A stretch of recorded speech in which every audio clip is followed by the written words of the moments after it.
Hi viewers, இன்றைக்கான வீடியோவில் என்ன நடக்கலாம்னு சொல்லிட்டு பார்க்கலாம். வீடியோக்குள்ளே போகிறதுக்கு முன்னாடி நம்ம சேனலை லைக் அண்ட் சப்ஸ்கிரைப் பண்ணிவிட்டு கொஞ்சம் சப்போர்ட் பண்ணுங்கள். வாங்க இப்போ வீடியோக்குள்ளே போகலாம். எபிசோட் ரொம்பவே பரபரப்பாக கொண்டு போயிட்டுருக்காங்க. நம்ம சாமுண்டீஸ்வரிக்கு தீபாவதி கால் பண்ணிக்கிட்டே இருக்காங்க. அந்த நேரம் பார்த்து நம்ம சாமுண்டீஸ்வரி கால் அட்டன் பண்ணி தீபாவதி கிட்டே பேசுகிறாங்க. என்னாச்சு தீபாவதி சொல்லுங்கள் அப்படின்னு சொல்லிட்டு கேட்க, அதுக்கு தீபாவதி சொல்கிறாங்க, நான் ராஜா ரகுபதி ஐயாவோட பேரை யாருன்றதை கண்டுபிடிச்சிட்டேன். அதை சொல்கிறதுக்காக தான் உங்களுக்கு கால் பண்ணேன். நான் சொல்கிற இடத்துக்கு வந்துருங்க அப்படின்னு சொல்ல, அதுக்கு சாமுண்டீஸ்வரி சொல்கிறாங்க, இல்லை நீங்கள் ஃபோன்லேயே சொல்லுங்கள், எனக்கு தலையை வெடிச்சிரும் போல அப்படின்னு சொல்லிட்டு கேட்க, அதுக்கு தீபாவதி சொல்கிறாங்க, இதை ஃபோனில் சொல்கிற விஷயம்லாம் கிடையாது, நீங்கள் நேரில் வாங்க அப்படிங்கிற மாதிரி சொல்கிறாங்க. அந்த நேரம் பார்த்து நம்ம சாமுண்டீஸ்வரி தீபாவதியை பார்க்குறதுக்காக கிளம்புறாங்க. அப்போ தான் சாமுண்டீஸ்வரிக்கு காலில் பாம்பு கடிச்சிடும். பாம்பு கடிச்சதுக்கப்புறம் நம்ம சாமுண்டீஸ்வரி அந்த இடத்துல மயங்கிடுறாங்க. அப்போ சாமுண்டீஸ்வரிக்கு ட்ரீட்மெண்ட் எல்லாம் பண்ணி அவங்கள ரெஸ்ட்டில் இருக்கணும் அப்படிங்கிற மாதிரி சொல்லிடுறாங்க. அப்போ தீபாவதி மறுபடியும் சாமுண்டீஸ்வரிக்கு கால் பண்ணுறாங்க. சாமுண்டீஸ்வரியும் அந்த கால் அட்டென்ட் பண்ணி பேசி தீபாவதி கிட்ட சொல்கிறாங்க, தீபாவதி என்னால் இப்போ வர முடியாது, என் காலில் பாம்பு கடிச்சிருச்சு, அதனால ஒரு நாள் ஃபுல்லாக என்னைய ரெஸ்ட் எடுக்க சொல்லியிருக்காங்க அப்படின்னு சொல்லி, அதுக்கு தீபாவதி சொல்கிறாங்க, அப்படியா மேடம், பரவாயில்ல, நீங்கள் உங்கள் உடம்ப பார்த்துக்கோங்க, வேறு எதுவும் பிரச்சனை இல்லைல்ல அப்படின்னு சொல்லிட்டு கேட்டுட்டு சாமுண்டீஸ்வரி கிட்ட உண்மையை சொல்லாமையே ஃபோனை வச்சிடுறாங்க. அப்போது நம்ம சாமுண்டீஸ்வரிக்கு நைட்டெல்லாம் தூக்கமே வராது. என்னது இது, தீபாவதி வேற உண்மையை கண்டுபிடிச்சிட்டாங்க, அது யார் என்னன்னு தெரியாமல் நம்மளால் நிம்மதியாகவே இருக்க முடியாது அப்படின்னு சொல்லிட்டு பயங்கர குழப்பத்தோடு இருக்காங்க. மறுநாள் நம்ம சாமுண்டீஸ்வரி தீபாவதிக்கு ஃபோன் பண்ணுறாங்க. அப்போது நம்ம தீபாவதி சொல்கிறாங்க, சாமுண்டீஸ்வரி நான் சொன்ன இடத்துக்கு வாங்க, உங்ககிட்ட எல்லா விஷயத்தையும் சொல்கிறேன் அப்படின்னு சொல்ல, இதை கேட்டால் நம்ம சாமுண்டீஸ்வரியும் சரி நான் வரேன் தீபாவதி அப்படின்னு சொல்லிட்டு ஆர்வமாக கிளம்பி போகிறாங்க. அப்போ தான் நம்ம சந்திரா சாமுண்டீஸ்வரியை நோட் பண்ணிட்டு இருக்காங்க. என்னது இது, அக்காவுக்கு அடிக்கடி கால் வந்துக்கிட்டே இருக்கு, அந்த காலில் நான் இப்போ வரேன் அப்போ வரேன் சொல்லிக்கிட்டு இருக்கா, அது மட்டும் இல்லாமல் இப்போ அவசரமாக வரேன் யாரையும் பார்க்க போகிறா, இது என்ன விஷயம் அப்படிங்கிறத நம்ம சாமுண்டீஸ்வரி கிட்டே கேட்டு தெரிஞ்சுப்போம் அப்படின்ட்டு சாமுண்டீஸ்வரி கிட்டே கேட்குறாங்க. என்னக்கா நீ நேற்றுலேருந்து பதட்டமாகவே இருக்க, நான் உன்னை பார்த்து தான் இருக்கேன், எந்த விஷயமா இருந்தாலும் முதல்லலாம் என்கிட்ட சொல்லுவேன், இப்போலாம் நீ எதுக்காக என்கிட்ட எதையுமே சொல்ல மாட்டேங்கிற அப்படின்னு சொல்ல, அதுக்கு சாமுண்டீஸ்வரி சொல்கிறாங்க, இதெல்லாம் உனக்கு தேவையில்லாத விஷயம் சந்திரா அப்படின்னு சொல்லிட்டு அவங்களும் கிளம்பி போயிடுறாங்க. அப்போது நம்ம கார்த்தி வெளியில் நிற்கிறாங்க. கார்த்தியை சாமுண்டீஸ்வரி ஒரு பார்வை பார்த்துட்டு போகிறாங்க. அப்போது மயில் கார்த்திகிட்ட சொல்கிறாங்க, என்னப்பா அத்தை உன்னை ஒரு மாதிரி பார்த்துட்டு போகிறாங்க அப்படின்னு சொல்லிட்டு கேட்க, அதுக்கு கார்த்தி சொல்கிறாங்க, எனக்கு என்னப்பா தெரியும் அப்படிங்கிற மாதிரி சொல்லிடுறாங்க. அப்போது நம்ம சந்திரகலா சாமுண்டீஸ்வரியை ஃபாலோ பண்ணணும், அப்போ தான் நம்ம அக்கா என்ன பண்ணுறா ஏது பண்ணுறா அப்படிங்கிறத நம்மளால் தெரிஞ்சுக்க முடியும். முதல்லாம் என்ன விஷயம் நடந்தாலும் என்கிட்ட தான் ஷேர் பண்ணுவா, இப்போ ரொம்பவே கெட்டு போயிட்டா, என்கிட்ட எதையுமே சொல்கிறதில்ல, அவள் எங்கே போகிறான்றதை நம்ம கண்டுபிடிப்போம் அப்படின்னு சொல்லிட்டு சாமுண்டீஸ்வரி காரை ஃபாலோ பண்ணிட்டு போகிறாங்க. அப்போ தான் நம்ம தீபாவதி ஒரு கோயில்கிட்ட வர சொல்லியிருப்பாங்க. நம்ம சாமுண்டீஸ்வரியும் அவங்க வர சொன்ன கோயில்கிட்ட போகிறாங்க.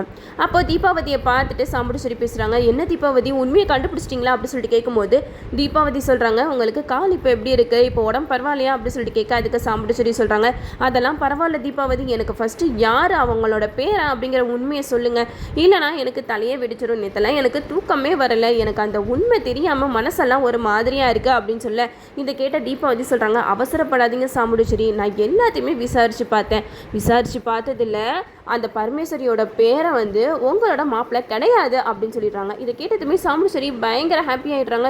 என்ன தீபாவதி சொல்கிறீங்க, உண்மையாவா அப்படின்னு சொல்லிட்டு கேட்க, அதுக்கு தீபாவதி சொல்கிறாங்க, ஆமாம் நீங்கள் சொன்ன மாதிரி நான் எல்லாமே விசாரிச்சதில் அந்த ராஜா அந்த பாட்டியோட பேரன் கிடையாது, அது மட்டும் இல்லாமல் அந்த இளையராஜாவும் அந்த பாட்டியோட பேரன் கிடையாது அப்படின்னு சொன்னோன்னே சாமுண்டீஸ்வரிக்கு ஒன்றுமே புரியல.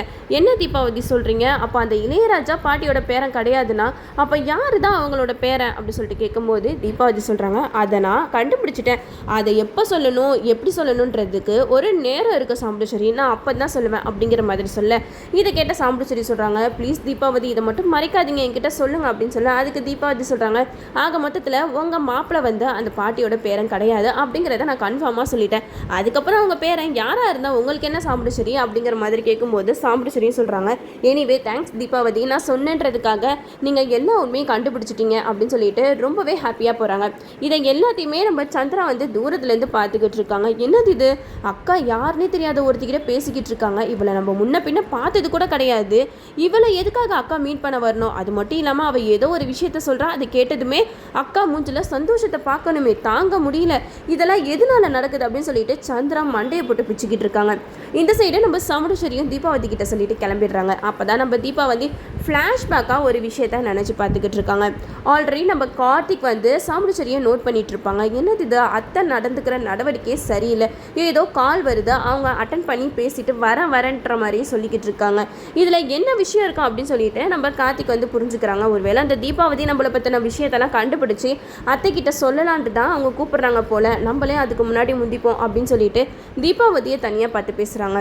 நான் தான் அந்த பாட்டியோட பேரன் அப்படிங்கிறத நீங்கள் கண்டுபிடிச்சிட்டிங்கன்னு எனக்கு நல்லாவே தெரியும் அப்படின்னு சொன்னதுமே தீபாவதிக்கு தூக்கி வாரி போட்டுருச்சு. இல்லை, நீங்கள் எவ்வளோ பெரிய ஆள், எதுக்காக இப்படியெல்லாம் பண்ணிக்கிட்டு இருக்கீங்க அப்படின்னு சொல்லிட்டு கேட்க, அதுக்கு கார்த்தி சொல்கிறாங்க, நான் பிரிஞ்சு போன இந்த 2 குடும்பத்தையும் சேர்க்கணும் தான் இவ்வளோ கஷ்டப்பட்டுட்டு இருக்கேன்.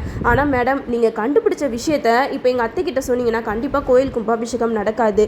எங்கள் குடும்பத்தோட ஆசையே இந்த கோயில் கும்பாபிஷேகம் நல்லபடியாக நடந்து முடியணும். இந்த கோயில் கும்பாபிஷேகம் நடந்து முடிஞ்சோன்னே நான் வந்து எங்கள் அத்தைக்கிட்ட என்னை பற்றின உண்மை எல்லாத்தையுமே சொல்லிடலாம் தான் இருக்கேன். எனக்காக ஒரு நாள் மட்டும் டைம் கொடுங்க. இந்த கோயில் கும்பாபிஷேகம் நல்லபடியாக நடந்து முடியட்டும். அப்புறம் எல்லாமே நானே சொல்லிவிட்டு நான் இந்த வீட்டை விட்டே கிளம்பி போயிடுவேன் அப்படிங்கிற மாதிரி சொல்லும்போது தீபாவதிக்கு ஒரு மாதிரி ஆகிடுது. நீங்கள் எவ்வளோ பெரிய ஆள், நீங்கள் எதுக்காக இந்த விஷயத்துக்காக என்கிட்ட கெஞ்சி கேட்டுக்கிறீங்க? இதிலிருந்தே புரியுது நீங்கள் வந்து இந்த குடும்பத்தை சேர்க்கறதுக்காக எவ்வளோ கஷ்டப்படுறீங்கன்னு சொல்லிட்டு. நான் வந்து கண்டிப்பாக உங்களுக்காக இந்த விஷயத்த பண்ணுறேன். என்னோட தொழிலுக்கு துரோகம் பண்ணுறேன்னு சொல்லிட்டு தான் நான் உண்மையை சொல்லிடலான்னு சாமுடிச்சேரியை கூப்பிட்டேன். ஆனால் நீங்கள் இப்படியெல்லாம் பேசினதுக்கப்புறம் இது கண்டிப்பாக துரோகம் கிடையாது, நான் வந்து நியாயமாக தான் நடந்துக்கிறேன். நான் உங்களுக்காக இந்த தடவை ஒரு பொய்யை சொல்லிடுறேன். அதுக்கப்புறம் கண்டிப்பாக நீங்கள் யாருங்கிற உண்மையை சாமுடிச்சேரிக்கிட்ட சொல்லிடுங்க அப்படிங்கிற மாதிரி தீபாவதி சொல்லிடுறாங்க.